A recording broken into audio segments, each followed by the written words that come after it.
Amazingly, it matched to 3 cartridges, numbers 244, 240, and 175, all from different places on the battlefield. Here it is. This is the spot that we've picked up cartridge 175.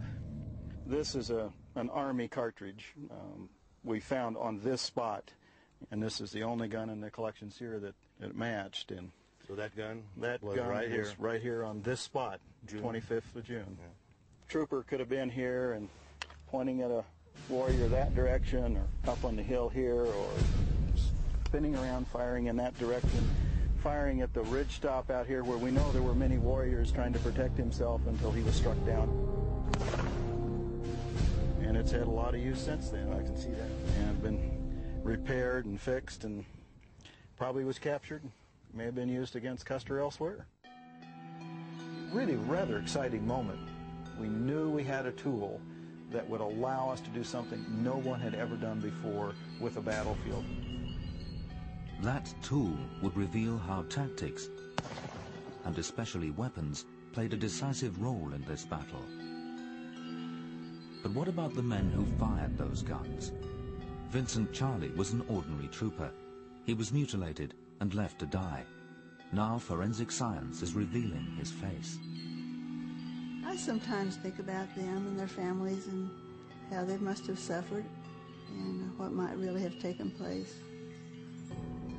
But they were people, they were somebody's sons, possibly somebody's fathers, you know, they were real people.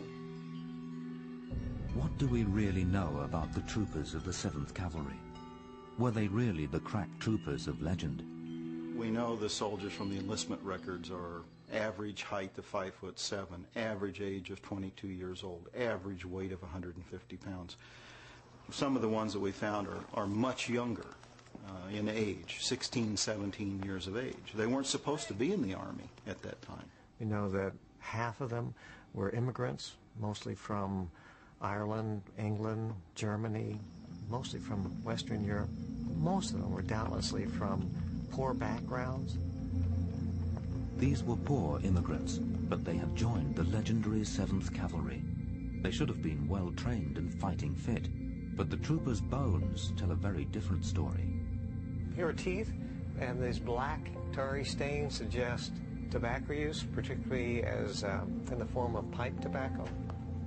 He lived a tough life, little oral hygiene, bad diet, and in that way he's probably very typical of most of the troopers. There's a tooth here that's missing a crown. It's rotted away. We also see that they had a very rough life. We can see that knowing that these guys had rheumatism and arthritis at the age of 22. So what we've got here is a vertebra, and you can see these depressions that indicate that disc was starting to degenerate and deteriorate. And so as troopers rode over the tough trails, these shock-absorbing structures would start to deteriorate, and they would end up with back problems. The 7th Cavalry were ill-prepared and poorly fed. Now, after weeks in the saddle, how fit were Custer's troops as they rode with him into the valley of the Little Bighorn? They were in terrible shape that morning in June.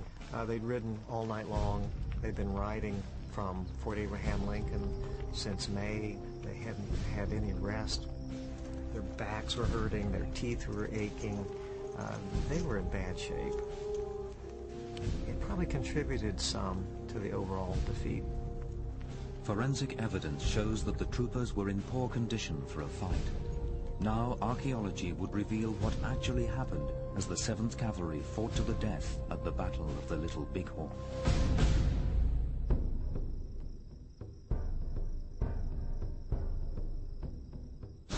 How could a successful commander like George Armstrong Custer and a well-armed modern army be defeated by the Northern Plains Indians? Historical accounts say that as Major Reno charged the Indian village, Custer's battalion reached the ridges across the river. Custer then rode down to a valley called Medicine Tail Coulee, where he divided his troops into 2 wings.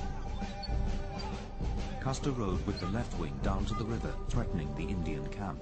The right wing, with Captain Miles Keogh, was deployed on higher ground. It's here that all the detective work comes together and starts to reveal what happened to the 7th Cavalry at the Battle of the Little Bighorn. Indian witnesses describe their first encounter with Custer's soldiers. From across the river, I see the column of soldiers turn to the left to march down to the river where the attack was to be made. Mrs. Spotted Horn Bull, Hunk Papa Lakota. The archaeological evidence here confirms the Indian stories. The left wing that came down the river did meet some light resistance. And there's archaeological evidence of that in this flat out here. There were cartridge cases and there were personal items that were lost and counterfire from the Indians across the river. It wasn't a heavy action, no evidence of strong intensity. The reason for this was that most of the Indian warriors were still fighting Reno to the south. Unprotected, the Indian women and children fled north. Custer and his left wing of 80 troopers set off in pursuit of them. Meanwhile, the right wing's 120 men deploy near Calhoun Hill under the command of Captain Miles Keogh. At this stage, the fighting was sporadic and long distance. But surely the 7th Cavalry, even when outnumbered, had been trained to deal with any Indian attack.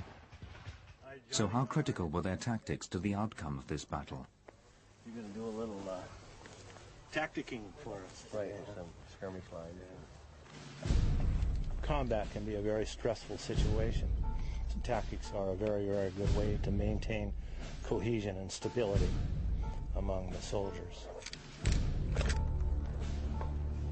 Custer's cavalry tactics were laid out in a manual written in 1874.